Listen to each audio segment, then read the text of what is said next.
പ്രിയപ്പെട്ട സുഹൃത്തുക്കളെ, നമ്മളെ പൊതുരംഗത്ത് അല്ലെങ്കിൽ പൊതുമണ്ഡലത്തിൽ പല മേഖലകളെ കുറിച്ചിട്ട് നമ്മൾ ചർച്ച ചെയ്യാറുണ്ട്. ശാസ്ത്രത്തിൻ്റെ മേഖലയെക്കുറിച്ചിട്ട് നമ്മൾ ചർച്ച ചെയ്യാറുണ്ട്. നമ്മൾ സാമ്പത്തിക മേഖലയെക്കുറിച്ചിട്ട് നമ്മൾ ചർച്ച ചെയ്യാറുണ്ട്. നമ്മൾ നിയമ മേഖലയെക്കുറിച്ചിട്ട് ചർച്ച ചെയ്യാറുണ്ട്. അപ്പോൾ ഞാനിത് പറയുമ്പോൾ ഇതിൽ മൂന്നിലും ഡിഗ്രി ഉള്ള ഒരാളാണെന്നുള്ളതിൽ എനിക്ക് അഭിമാനമുണ്ട്. എനിക്ക് ശാസ്ത്രത്തിൻ്റെ മേഖലയിൽ എനിക്കൊരു MSc ഡിഗ്രി ഉണ്ട്. എനിക്ക് സാമ്പത്തിക ശാസ്ത്രത്തിൻ്റെ മേഖലയിൽ ഒരു MPhil ഡിഗ്രി ഉണ്ട്. എനിക്ക് നിയമത്തിൻ്റെ മേഖലയിൽ LLB ഡിഗ്രി ഉണ്ട്. അതിൽ അഭിമാനിക്കുന്ന ഒരു പൊതുപ്രവർത്തകനാണ് ഞാൻ. അപ്പോൾ ഈ മൂന്ന് മേഖലകളെക്കുറിച്ചിട്ട് നമ്മൾ ചർച്ച ചെയ്യാറുണ്ട്. ഇപ്പം ശാസ്ത്ര മേഖല എന്ന് പറഞ്ഞാൽ വളരെ നിർണായകമാണല്ലോ. നമ്മുടെ രാജ്യത്തിൻ്റെ ശാസ്ത്ര വികസനത്തിൻ്റെ മേഖലയിൽ വലിയ പങ്ക് വഹിക്കുന്നൊരു മേഖലയാണ് ശാസ്ത്രത്തിൻ്റെ മേഖല, സയൻസിൻ്റെ മേഖല. അവിടെയൊക്കെ നടക്കുന്ന കണ്ടുപിടുത്തങ്ങൾ അതൊക്കെ തന്നെ നമ്മുടെ രാജ്യത്തിൻ്റെ മുന്നോട്ടുള്ള കുതിപ്പിൽ നിർണായകമായിട്ടുള്ള സ്ഥാനമാണ് വഹിക്കുന്നത്. ഇന്ത്യയിലെ പൊതുമേഖലയിൽ ഒരുപാട് ശാസ്ത്ര ഗവേഷണ സ്ഥാപനങ്ങളുണ്ട്. Indian Council of Agriculture Research മുതൽ Indian Council of Medical Research, അങ്ങനെ ഒരു പിടി ശാസ്ത്ര ഗവേഷണ സ്ഥാപനങ്ങൾ നമ്മുടെ രാജ്യത്തുണ്ട്. അവരൊക്കെ തന്നെ നമ്മുടെ രാജ്യത്തിൻ്റെ വികസനത്തിൽ വലിയ പങ്ക് വഹിക്കുന്ന ശാസ്ത്ര ഗവേഷണങ്ങൾ നടത്തുന്ന സ്ഥാപനങ്ങൾ. അതുകൊണ്ട് ശാസ്ത്രീയ മേഖല വളരെ പ്രധാനമാണ്. അതുപോലെ തന്നെയാണ് സാമ്പത്തിക മേഖല, ഇക്കണോമിക്സിൻ്റെ മേഖല. നമ്മുടെ രാജ്യത്തിൻ്റെ ഇക്കണോമിക് ഗ്രോത്ത് എന്ന് പറയുന്നത് വളരെ പ്രധാനമാണ്. ആ ഇക്കണോമിക് ഗ്രോത്ത് അനുസരിച്ചാണ് നമ്മുടെ രാജ്യത്തിൻ്റെ ഈ പറഞ്ഞ പോലെ സാമൂഹിക വികസനവും ആളുകളുടെ ഈ പറഞ്ഞ പോലെ എക്കണോമിക് ഗ്രോത്ത് ഒക്കെ നമ്മുടെ രാജ്യത്തിൻ്റെ എക്കണോമിക് വെൽബീയിങ് ഒക്കെ നമ്മുടെ രാജ്യത്തിൻ്റെ ഇക്കണോമിക് ഗ്രോത്തുമായിട്ട് ബന്ധപ്പെട്ടായിരിക്കും. നമ്മുടെ രാജ്യം ഇപ്പോൾ കുറേ കാലമായി ഇക്കണോമിക് ഗ്രോത്തിൻ്റെ മേഖലയിൽ വളരെ മുന്നിലാണെന്നൊക്കെ പറഞ്ഞിട്ടുള്ള വാദഗതികളൊക്കെ ഉണ്ടല്ലോ. അപ്പോൾ അതിൻ്റെ അടിസ്ഥാനത്തിലാണ് ഇക്കണോമിക് ഗ്രോത്ത് കൂടുമ്പോൾ നമ്മുടെ ഹ്യൂമൻ ഡെവലപ്മെൻറ്റ് ഇൻഡെക്സ് കൂടും, അതൊക്കെ നമ്മൾ പറയുന്നുള്ളൂ. അപ്പം സാമ്പത്തിക വികസനം വളരെ പ്രധാനപ്പെട്ടതാണ്. സാമ്പത്തിക വികസനത്തിൻ്റെ മേഖലയിൽ ഒരുപാട് ഗവേഷണ സ്ഥാപനങ്ങൾ നമ്മുടെ രാജ്യത്ത് പ്രവർത്തിക്കുന്നു. ആ മേഖലയും വളരെ പ്രധാനം. സുഹൃത്തുക്കളെ, അതോടൊപ്പം തന്നെ നമ്മുടെയൊക്കെ പൊതുജീവിതത്തിലും പൊതുമണ്ഡലത്തിലുമൊക്കെ ഏറ്റവും നിർണായകമായിട്ടുള്ള സ്വാധീനം ചെലുത്തുന്ന ഒരു മേഖലയാണ് നിയമമേഖല.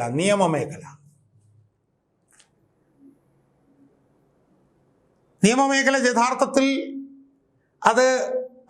അതൊരു നെർവസ് സിസ്റ്റമാണ് എന്നാണ് നമ്മൾ പറയുന്നത്. കാരണം നിയമമേഖലയുടെ ഇമ്പാക്റ്റ് അത് സയൻസിൻ്റെ മേഖലയിലുണ്ട്, അത് ഇക്കണോമിക്സിൻ്റെ മേഖലയിലുണ്ട്, പുതുതായിട്ട് എമർജ് ചെയ്തു വരുന്ന മേഖലകളിലൊക്കെ തന്നെ അതിൻ്റെ ഒരു ലീഗൽ ഡയമെൻഷൻ ഉണ്ട്. നമ്മുടെ രാജ്യത്ത് ഭരണഘടന ലംഘിക്കപ്പെട്ടാൽ നിയമപരമായിട്ടാണ് അതിനെ നേരിടേണ്ടി വരിക. നമ്മുടെ രാജ്യത്ത് കുറ്റകൃത്യങ്ങൾ നടന്നാൽ അതിനെ നിയമപരമായിട്ടാണ് നമുക്ക് നേരിടേണ്ടി വരിക. അതുകൊണ്ട് തന്നെ ഭരണഘടനയിലെ ഒരുപാട് വകുപ്പുകൾ, ക്രിമിനൽ നിയമങ്ങൾ, സിവിൽ നിയമങ്ങൾ, IT മേഖലയിലെ നിയമങ്ങൾ, കോർപ്പറേറ്റ് മേഖലയിലെ നിയമങ്ങൾ, അങ്ങനെ ഒരു പിടി നിയമങ്ങൾ നമ്മുടെ രാജ്യത്ത് ഉള്ളത് നമുക്കറിയാം. അതുകൊണ്ട് നിയമമേഖലയെ മറികടന്ന് നമുക്ക് മുന്നോട്ട് കൊണ്ടുപോകാൻ പറ്റും. കുറ്റകൃത്യങ്ങൾ തടയുന്നതിന് വേണ്ടിയിട്ട് ഉപയോഗിക്കുന്ന ഏറ്റവും പ്രധാനപ്പെട്ട ഒരു മേഖല എന്ന് പറഞ്ഞാൽ നിയമമേഖലയാണ്. അതുകൊണ്ട് തന്നെ ശാസ്ത്ര സാമ്പത്തിക നിയമമേഖലകളൊക്കെ താരതമ്യം ചെയ്താൽ താരതമ്യേന നിയമമേഖലയ്ക്കുള്ള പ്രാധാന്യം, അതിൻ്റെ തന്ത്രപ്രധാനമായിട്ടുള്ള സ്ഥാനം വളരെ നിർണായകമാണ്. നമുക്കൊരിക്കലും അതിനെ കുറച്ച് കാണാൻ കഴിയില്ല. അതുകൊണ്ട് തന്നെ അഭിഭാഷകർക്കും നമ്മുടെ സമൂഹത്തിൽ വലിയൊരു സ്ഥാനമുണ്ട്. ഉദാഹരണത്തിന് LLB ഒരാൾ എടുത്താൽ അയാൾക്ക് ഇന്ത്യയിൽ ഏത് കോടതിയിൽ പോയി വേണേലും കേസ് വാദിക്കാം. അങ്ങനൊരു ബിരുദം വേറെ ഒരിടത്തുമില്ല.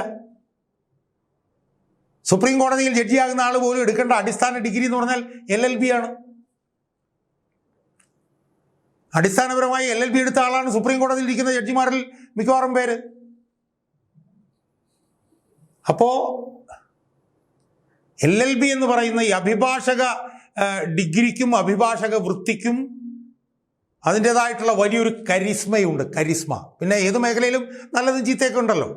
അതൊക്കെ നമ്മൾ മാറ്റിവെച്ചാലും നിയമമേഖലയ്ക്ക് ഉള്ള ഒരു പ്രസക്തിയും പ്രാധാന്യവും മറ്റു മേഖലകളെക്കാൾ കൂടുതലാണ് എന്ന് നമ്മൾ കാണാൻ കഴിയും. ആ പശ്ചാത്തലത്തിൽ നമ്മൾ കുറച്ചുകൂടി നോക്കുമ്പോൾ ഈ നിയമ ഗവേഷണ സ്ഥാപനങ്ങളുണ്ടല്ലോ, അതിൻ്റെ പ്രാധാന്യം വളരെ വലുതാണ്.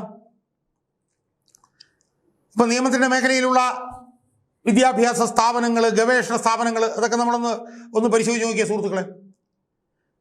ഇപ്പം നിയമ വിദ്യാഭ്യാസത്തിൻ്റെ മേഖലയിൽ നമ്മൾ നോക്കിയാൽ ലോ സ്കൂളുകൾ, നാഷണൽ ലോ സ്കൂൾസ് എന്നൊക്കെ പറയുന്ന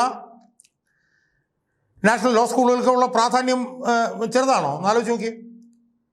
ലോ സ്കൂളിൽ നിന്ന് ഒരാൾ പാസ്സായി എന്ന് പറഞ്ഞാൽ അയാൾക്ക് സമൂഹത്തിൽ വലിയൊരു ഒരു ഒരു ഒരു സ്ഥാനമാണുള്ളത് എന്ന് നമുക്ക് കാണാൻ കഴിയും.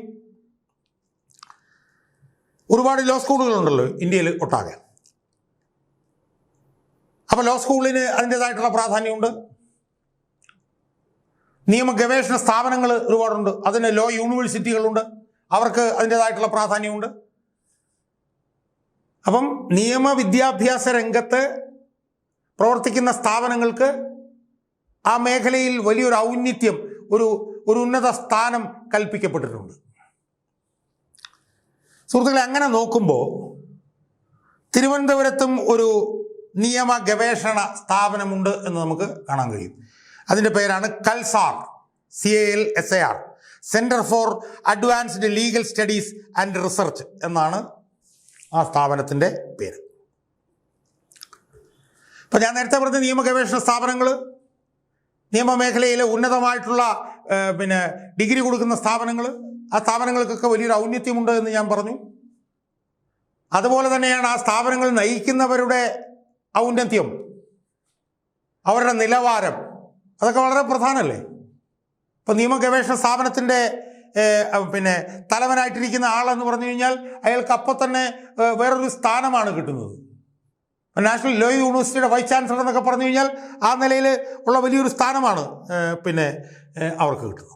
അപ്പോൾ ആ നിലയിൽ നോക്കുമ്പോൾ തിരുവനന്തപുരത്ത് centre for Advance Legal Studies and research എന്ന് പറഞ്ഞിട്ട് ഒരു സ്ഥാപനം തിരുവനന്തപുരത്തുണ്ട്. അത് ലോ അക്കാഡമി എന്ന് പറയുന്ന ഒരു സ്ഥാപനത്തിൻ്റെ ഒരു ഭാഗമാണ്. അതിൻ്റെ പേരിൽ തന്നെ നമുക്ക് മനസ്സിലാക്കാം, centre for Advance Legal Studies and research എന്നാണ് ആ സ്ഥാപനത്തിൻ്റെ പേര്. സുഹൃത്തുക്കളെ, ആ സ്ഥാപനം യഥാർത്ഥത്തിൽ പല കോഴ്സുകൾ നടത്തുന്നുണ്ട്, കട്ടിംഗ് എഡ്ജ് മേഖലകളിൽ ഗവേഷണം നടത്തുന്നുണ്ട്, ഒരുപാട് ഗവേഷണ പ്രവർത്തനങ്ങളൊക്കെ നടത്തുന്നുണ്ട് എന്നാണ് പറയപ്പെടുന്നത്. എനിക്കൊന്നും അനുഭവവിദ്യയായിട്ടില്ല.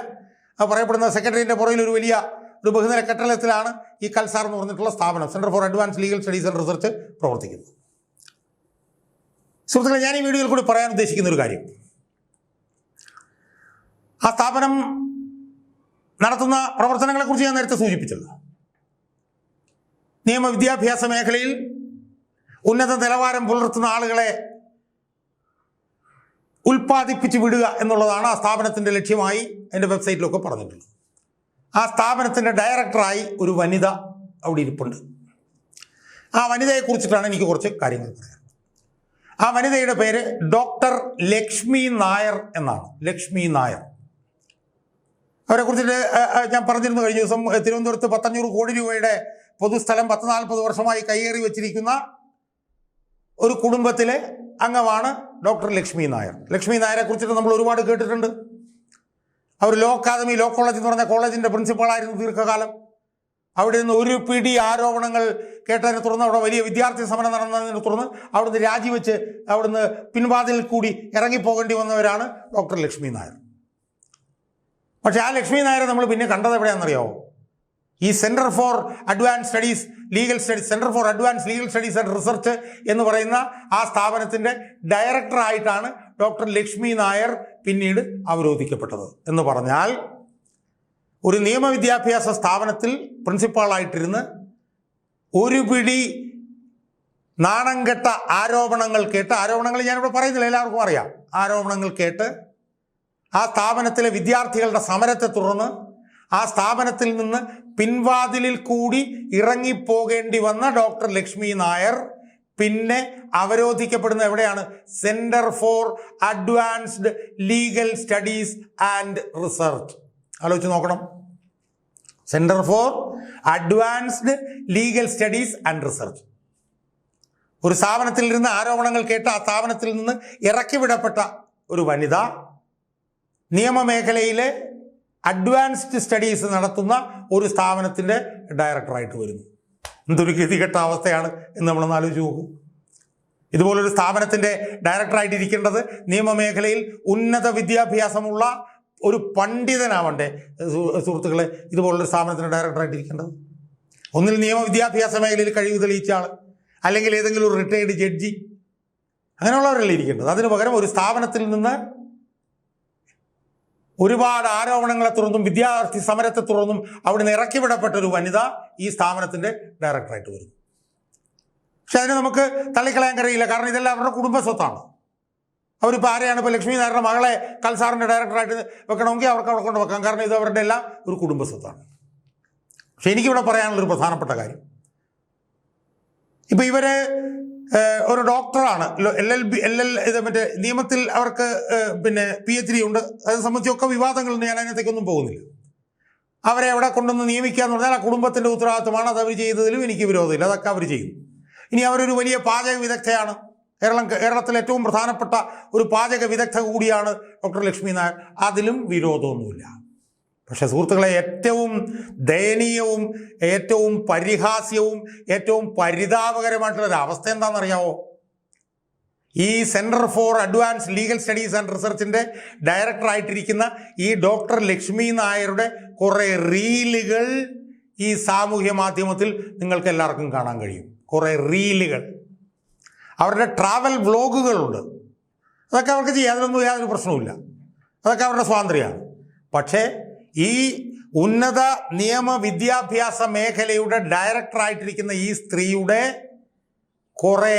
കുറേ റീലുകൾ ഈ സോഷ്യൽ മീഡിയയിൽ നമുക്ക് കാണാൻ കഴിയും. സുഹൃത്തുക്കളെ, ഞാൻ ആ റീലിനെ കുറിച്ചിട്ട് കൂടുതൽ വിശദമായി പറഞ്ഞാൽ എനിക്കെതിരെ കേസ് വീണ്ടും വരും. അതുകൊണ്ട് ഞാൻ അതിനകത്തേക്ക് പോകുന്നില്ല. പക്ഷേ ഏറ്റവും ദയനീയവും പരിഹാസ്യവും പരിതാപകരവും ഈ പറഞ്ഞതുപോലെ അപലപനീയവുമായിട്ടുള്ള റീലുകളാണ് ഈ വനിതയുമായി ബന്ധപ്പെട്ടുകൊണ്ട് സാമൂഹ്യ മാധ്യമങ്ങളിൽ നമുക്ക് കാണാൻ കഴിയുക എന്ന് മാത്രമേ എനിക്ക് പറയാനുള്ളൂ. അപ്പോൾ ആ റീലുകൾ സാമൂഹ്യ മാധ്യമത്തിൽ ചെയ്യാനുള്ള സ്വാതന്ത്ര്യം അവർക്കില്ലേ എന്ന് ചോദിച്ചാൽ സ്വാതന്ത്ര്യം അവർക്കുണ്ട്. എനിക്ക് സംശയമൊന്നുമില്ല. പക്ഷേ ആ റീല് ചെയ്യുന്ന ആ സ്ത്രീ, ആ വനിതയാണ് ഒരു ഉന്നത നിയമ വിദ്യാഭ്യാസ സ്ഥാപനത്തിൻ്റെ ഡയറക്ടറായി ഇരിക്കുന്നത് എന്നിടത്താണ് എനിക്ക് അവരുമായിട്ട് അഭിപ്രായ വ്യത്യാസമുള്ളത്. ഇങ്ങനെയുള്ള റീലുകൾ സാമൂഹ്യ മാധ്യമത്തിൽ പ്രചരിപ്പിക്കുന്ന ഒരു വനിത നിയമത്തിൻ്റെ മേഖലയിൽ ഉന്നത വിദ്യാഭ്യാസവും ഉന്നത ഗവേഷണവും നടത്തുന്ന ഒരു സ്ഥാപനത്തിൻ്റെ ഡയറക്ടറായി വരുമ്പോൾ അത് നിയമവിദ്യാഭ്യാസ മേഖലയ്ക്ക് വലിയ നാണക്കേടാണ് എന്നാണ് എനിക്ക് സൂചിപ്പിക്കാനുള്ളത്. വലിയ നാണക്കേടാണ്. അതുകൊണ്ട് ഇങ്ങനൊരു വനിത ഇങ്ങനൊരു ഉന്നത നിയമവിദ്യാഭ്യാസ സ്ഥാപനത്തിൻ്റെ ഡയറക്ടറായിട്ടിരിക്കുന്നത് നിയമവിദ്യാഭ്യാസ മേഖലയ്ക്ക് തീർത്തും അപമാനകരമാണ് എന്ന് മാത്രമേ എനിക്ക് സൂചിപ്പിക്കാനുള്ളൂ. ആ റീലുകൾ കാണണം എന്നെ പ്രേക്ഷകരോട് ഞാൻ ഉപദേശിക്കുന്നത് തന്നെ അതൊരു വലിയ കടുങ്കൈയാണെങ്കിൽ പോലും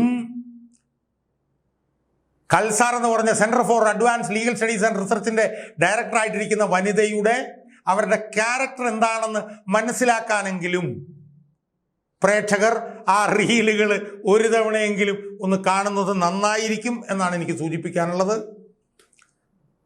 നിയമവിദ്യാഭ്യാസ മേഖലയെ ഇംഗ്ലീഷിൽ പറഞ്ഞാൽ it badly reflects on the legal research education sector in Kerala എന്ന് മാത്രമേ ഈ അവസരത്തിൽ എനിക്ക് സൂചിപ്പിക്കാനുള്ളൂ.